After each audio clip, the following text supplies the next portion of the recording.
Buenas a todos los compadres y cadetes del YouTube, les habla su instructor renacido Darth Shemas con un nuevo vídeo de razones y preguntas frecuentes de consolas. El primer vídeo, y que veo que sigue siendo tendencia, es el de Nintendo GameCube del que pretendo hacer un remake para su 20 aniversario en Europa. Luego el segundo fue de la Wii U del que me gustaría volver a hacer porque no creo que cuajó muy bien. El tercero fue el de Sega Dreamcast, la última de la compañía del erizo azul. Pero volveremos a tocar de esta compañía en una de las consolas que prometían mucho pero que fue adelantada a su época. Sega Saturn. Toda una máquina destinada a arreglar todos los desperfectos que había hecho Sega con 32X y Mega CD, pero por desgracia no fue reconocida. Antes hablemos de su historia. Sega había acumulado buenas ventas, pero estaba empezando a flaquear por el Mega CD. La empresa estaba dirigida por tres sedes: Europa, Japón y Estados Unidos. Para combatir contra PlayStation de Sony y sustituir a Mega Drive, Sega Japón tuvo la idea de Saturn, pero a Estados Unidos se le ocurrió la idea del 32X para Mega Drive. Lanzada en 1994 en Japón y 1995 en el resto del mundo, fue descontinuada en 1999 y 2000 debido a Dreamcast. Ahora empecemos con las razones de por qué fue un fracaso. Razón número 1. Su arquitectura. La arquitectura de la Sega Saturn presentaba dos procesadores en paralelo, lo cual más que una ventaja de proceso, hacía muy difícil programar juegos para esta consola. En cambio, PS1 tenía un solo procesador menos potente y fue sencillo hacer para ella. Por lo tanto, muchas empresas fueron a parar a Sony. El doble núcleo era una tecnología novedosa y usada por Intel en aquellos años, solo que aquí fue difícil. Razón número 2. Está más enfocada al 2D que al 3D. En algunos juegos, el 3D de Saturn no estaba tan bien pensado como parece, pero en 2D, le pateaba a PS1 por cualquier cosa. Pero una cosa he de admitir, en algunos juegos, como por ejemplo los FPS, siempre que no sea el cutre por dedo o hecho con prisas y falta de interés, le daba un toque que solo esa consola podía tener. Razón número 3. Nadie empezaba a tomar en serio a Sega. Sega era un gigante de tres cabezas por aquella época. Japón tenía la idea de reemplazar a Mega Drive con Saturn, pero América siguió insistiendo en el 32X. Y lo peor de todo, que 32X y Saturn llegaron a la par. Ahí es cuando me digo, ¿y no era más fácil dejarlo de lado y enfocarse en la Saturn, que exceptuando el Sonic CD, no habéis hecho otra cosa peor? Pero ni modo. Y todo se originó por culpa del Mega CD. Razón número 4. El precio de la consola. La consola en Estados Unidos costaba $400 y PS1 llegaba a los 300. En España en su época fueron de 80.000 pesetas la de Sega y 70.000 la de Sony. Era más cara, ofrecía más opciones como los cartuchos de vídeo CD y cartuchos de rendimiento, pero nada la salvó. La de Sony golpeó muy fuerte. Pero la de Sega tenía una ventaja. No tenías que obligatoriamente ponerle memory card para guardar juegos, ya que puedes comprarle una pila CR2032 y te puede durar 2 o 3 años, siendo recomendable cambiarla cada año. Razón número 5. El catálogo. La mayoría de juegos reconocidos son muy poco conocidos, pero también de estos salieron en PS1. No solo eso, sino que salieron en PC, 64 y 3DO. También hubo juegos cancelados debido a las bajas ventas. Por ejemplo el Shenmue, que se pretendía lanzar con la friolera cantidad de 8 discos. Razón número 6. El surgimiento de PlayStation. Sony empezaba y como la 64 tardaba en salir y lo hizo con cartuchos, fue una estaca más para Sega. Al parecer, PS1 también recibió juegos que iban a salir en Nintendo 64 como Final Fantasy, y las compañías se fiaron mucho de Sony, convirtiéndola en la líder de 3 generaciones, la quinta, sexta y octava. Pero lo puedo resumir de mejor que 1. Ya he dicho que Sega estaba liderada por 3 sedes. 2. Sony había trabajado con Nintendo y rompieron el trato por el lío de derechos. 3. Kutaragi, con lo ya estudiado con el prototipo de Mega CD para Super Nintendo, se puso a trabajar en Sony. 4. PlayStation salió unos meses más tarde y con más catálogo. 5. Sega perdió apoyo por el secretismo de su consola. 6. Nintendo reveló 64 y esta usaba cartuchos. 7. Con esto solo se vendieron unos 9,26 millones de unidades. Razón número 7. La ventaja de lanzamiento no fue la esperada. Saturn había sido lanzada antes de PlayStation 1. Saturn llegó en noviembre a Japón y PlayStation en diciembre. Aún así no fue suficiente margen como para que pudiera anticiparse. Tal y como dije en el de Wii U, la ventaja fue mal aprovechada. Con esto se acaban las razones ya que no encuentro nada más. Empecemos con las preguntas. Pregunta número 1. ¿La Saturn cómo guarda las partidas? Funciona por una memoria interna de 512 bloques que es alimentada por una pila que se puede cambiar cada año cuando la guardes, aunque también puedes pillar cartuchos para guardar. Es más, estoy echándole el ojo a uno que me sirve tanto para la RAM, para jugar juegos de importación, trucos y guardar partidas. Pregunta número 2. Dijiste que la Dreamcast era la primera consola en tener online a nivel mundial. ¿Esta era con la que se podía jugar online? Sí, pero solo en Estados Unidos y Japón. Además su módem se puede usar en Europa pero no hay tantos. Y hay muy pocos juegos que lo puedan aprovechar. También puedes navegar con ella. Pregunta número 3. ¿Tiene retrocompatibilidad? No, no la tiene. Pero hay gente que ha programado emuladores de NES y Master System en ella. Pregunta número 4. ¿Cuáles son los juegos más emblemáticos de la consola y cómo los puedo encontrar? Uno de los más emblemáticos de la saga es el Panzer Dragoon Saga, cuyo precio para Europa no baja de los 100 euros debido a las bajas ventas, y estoy hablando de un juego de 10. Entre los juegos más emblemáticos de la consola aparte de ese están Daytona USA, Sega Rally, Panzer Dragoon 2, Enemy Zero, Last Bronx, Mr. Bones, Tomb Raider, Virtua Cop 2, Dead Fier, entre otros.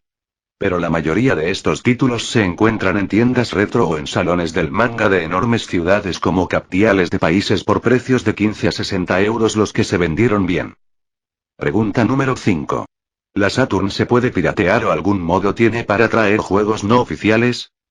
El proceso de la piratería en Saturn es demasiado complicado. Hay chips que sirven para un modelo cierto. Y un método que no recomiendo es el swap trick, cambiar el disco en caliente. Así que ten cuidado. Pero es más, un tal profesor Abrasif ha creado un chip que se coloca donde el video CD para cargar las ISOs y guardar la memoria. Con ello los problemas se acabaron. Pregunta número 6. ¿Qué accesorios tiene la Saturn? Tenemos dos clases de mando. El original en dos versiones y control 3D, el cual también poseo, pero se me estropeó. Pero además tenemos un volante para juegos como Sega Rally y Daytona USA, uno de los que más busqué. El stick de vuelo, para simuladores de aviación. Y como no, tenemos también el Twin Stick para Virtual On, y la Virtua Un para Virtua Cop. El módem también puede venir un lector de disquetes o floppy, teclado y ratón. Y sin olvidar el arcade stick y multitap. Pregunta número 7. En cuanto salga una Saturn Mini, ¿te la comprarías? Pero si no, ¿qué emulador recomiendas? Primero, por ahora es imposible. Pero hay factores que plantean. Número 1, los juegos que entrarían. Recordemos que con NES y SNES, y sobre todo PS1 Classic, se han quedado fuera títulos interesantes. Pero con Saturn, deberían estar presentes algunos como los citados anteriormente. ¿Qué sería de ella sin Sega Rally? Sería como una reedición de Mega Drive sin los Sonic. Número 2, la arquitectura. Por ahora lo hace difícil su uso. Con esto acabaron las preguntas y ahora, esta vez sí, empezamos con los juegos que tengo en mi colección. Empecemos por ellos ordenados en la fecha de lanzamiento en Europa. Desde junio de 1995. El primero no podría ser otro que Daytona USA, la primera versión del juego. Aun con un bajón de fotogramas y mucho popping en la pantalla, se puede disfrutar. Casi todos los emuladores de Saturn corren perfectamente este juego y es uno de los más fáciles de encontrar en el mercado de segunda mano. Es un juego al que le puedes echar horas y horas y casi nunca aburrirte. El modo Saturn contiene el Hornet, el coche con el que jugamos, en diversos colores, pero con un pequeño extra de aceleración y agarre.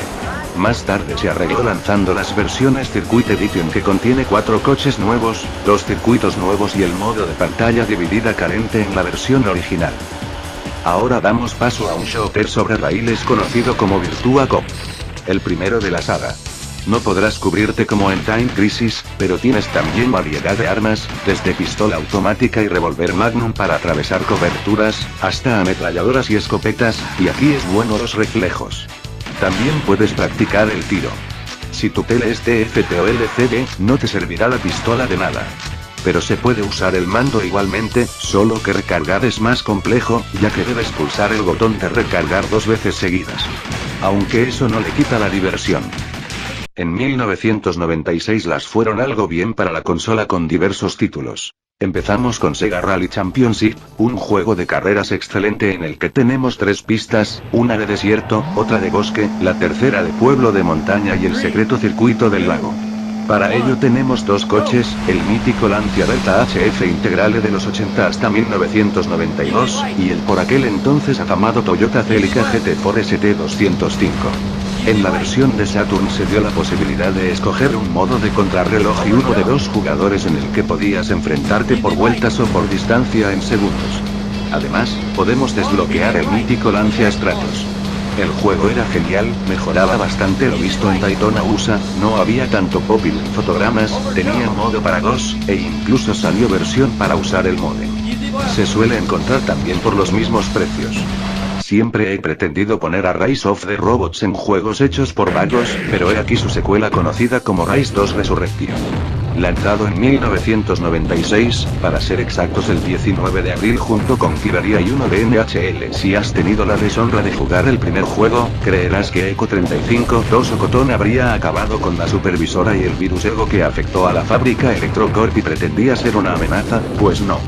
Esta, al ser de metal líquido, se recompuso y terminó derrotando y copiaron sus patrones de pensamiento para ayudar a mejorar la inteligencia de la supervisora. Además lo insertó en ciertos robots para darles más poder y armas. Los científicos de Electrocorp, temiendo a lo peor, decidieron hacer un virus llamado Anarquía para contrarrestar Ego y al soltarlo crearon una distracción para que Cotton pudiese introducir su conciencia en uno de los 18 robots conectados para intentar escapar a un segundo y definitivo asalto. Esta vez, podremos elegir no solo al único que podía jugar el jugador 1, sino a los de la anterior entrega y otros 12 robots nuevos. También por trucos podemos desbloquear a 6 de ellos, sobre todo la supervisora.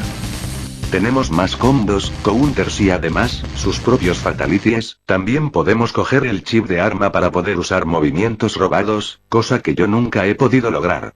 Pero aún así, el juego vivió a la sombra del daño causado por el juego original. Otro título que interesa es Virtua Cop 2. La secuela de Virtua Cop nos traslada a un tiempo en el que Fam, dado por muerto en el anterior título, ha regresado. Tiene las mismas armas, pero tiene la novedad de escoger caminos. Este juego mejoró la calidad gráfica y animación. Era como tener la versión de arcade y además las misiones las podías hacer en distinto orden. Existen ports para PC, Dreamcast, y PlayStation 2 donde está junto con el primer juego. Otro ejemplar que se puede encontrar en algunos sitios fácilmente. Entretiene hasta más no poder en todo lo que se le pida. Incluye modo espejo, para que se vea reflejado. Un shooter sobre raíles entretenido y uno de los más sobresalientes. Además hay otro shooter de pistola llamado Mighty Hits. Un juego de minijuegos, en plan Mario Party, en el que debes disparar para pasar las pruebas. Es muy entretenido, 3 niveles de dificultad, una pelea contra 8 jugadores, modos de 1 y 2 jugadores, lo cual lo hacen muy entretenido. Sin embargo, no fue muy conocido ni en la versión de la consola de Sony. Lanzado solo en Europa y en Japón. Además posee unos 12 minijuegos con uno final, a los que se puede jugar aleatoriamente si logras disparar cada 3 pruebas. Space Hulk Vengeance of the Blood Angels es la secuela del juego de PC de 1993 de la subsaga Warhammer, Space Hulk. Una nave gigantesca repleta de Genstealers se aproxima al planeta del Bar 3 y cae, una vez más, en el capítulo de Los Ángeles Sangrientos el honor de detener esta nueva amenaza, activar el Warp Drive de la nave y alejarla de su curso. El juego posee unas 42 misiones seleccionables en el modo de entrenamiento y misiones clásicas u otras alternativas y unas 18 misiones de campaña. Puedes dirigir tus soldados que contarán con diversas armas, recoger objetos, colocar proyectores de campos de fuerza, conseguir reliquias, y destruir al patriarca de los Genstealers. Está disponible para 3DO, PC y PlayStation, pero esta versión le da un toque de oscuridad. Tomb Raider.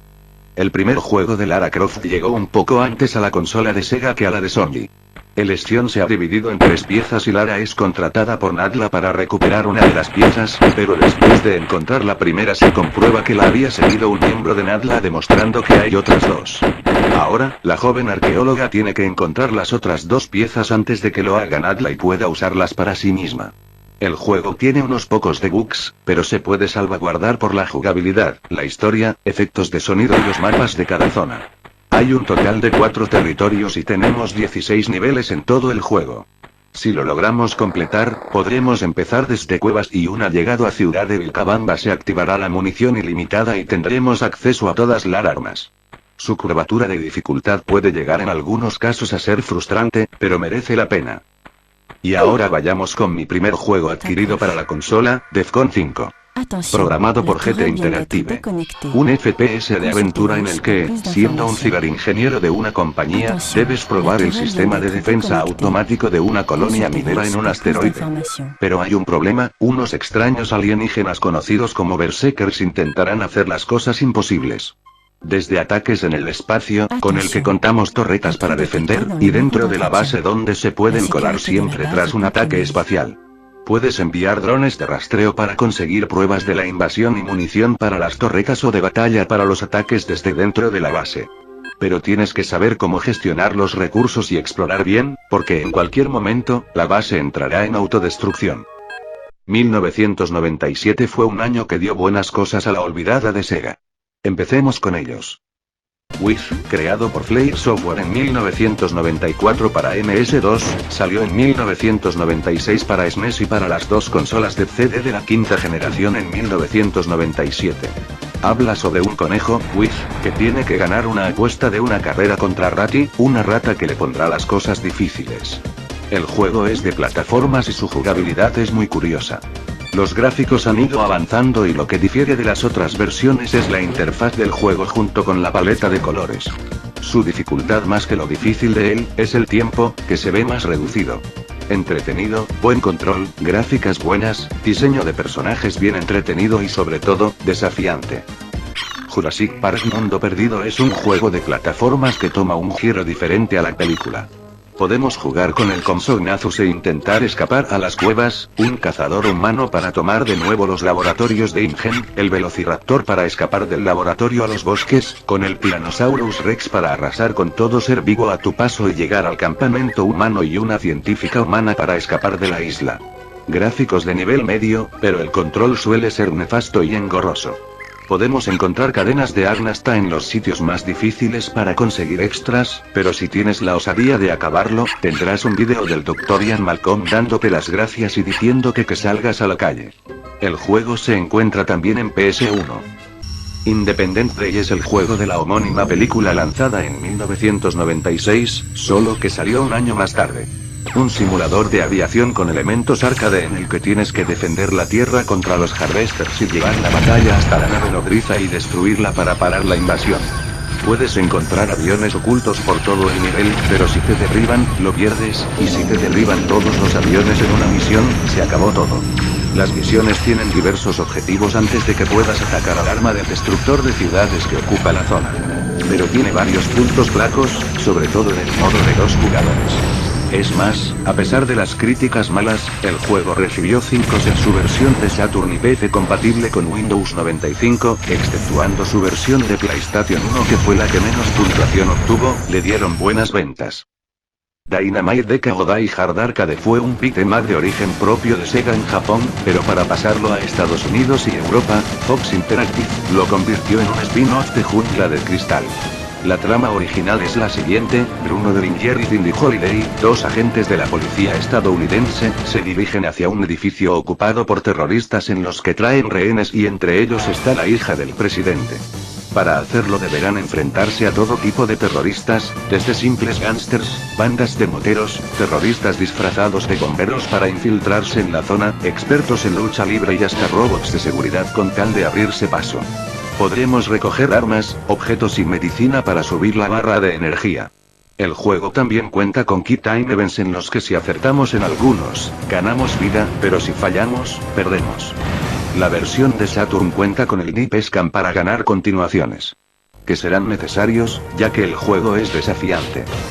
Antes de pasar al último, me apetece mostrar los discos de demos de la consola. Sega Flash es una compilación de demos para los juegos de la consola. Cuenta con 7 volúmenes en su colección en la que vienen vídeos, demos no jugables y demos jugables de diversos juegos para la consola. Lo malo es que hay casos en los que el juego se repite en algunos discos, pero merece la pena. Y ahora, como diría Jack en la canción de la ciudad de la Navidad, lo mejor para el final he querido dejar y es lo único que queda por contar. Os presento al más valioso. Enemy Zero, desarrollado por Warp y creado por Keiji Eno, nos muestra una aventura espacial de horror inspirada en Alien el octavo pasajero. En pleno regreso hacia la Tierra, el Aki entra en estado de emergencia por algo que se ha descontrolado y está atacando la nave. Laura Lewis, la copiloto, despierta de una pesadilla criogénica con algo de amnesia y parece que no recuerda nada. Tras contactar con Parker para comprobar qué ha pasado, la cosa que escapó de contención ataca a Parker y llena la habitación de sangre. Ante esto, Laura decide pasar a la acción y descubrir qué ha pasado a la par que recordar lo anterior sucedido. El juego simplemente es entretenido, su historia queda grabada a fuego si lo juegas, puzzles buenos, y a la par, enemigos invisibles que harán tu frustración aumentar junto con una de las armas que no te servirán mucho, una pistola de energía que se tiene que cargar el disparo para eliminar al enemigo al que puedes localizar mediante un sistema de sonido que te hará saber dónde está. El juego llega a alcanzar en venta unos 90 euros, pero si tienes la caja de cartón que lleva las 2 cajas con 4 discos, podrás conseguir con ella unos 120 euros. Y con esto, ahora sí, voy a dejar gameplays de estos juegos. Es más, os reto a hacerlo en mejores resultados. Gracias por su tiempo, y recordad, suscripción, la campana de notificaciones, comentar y puntuar.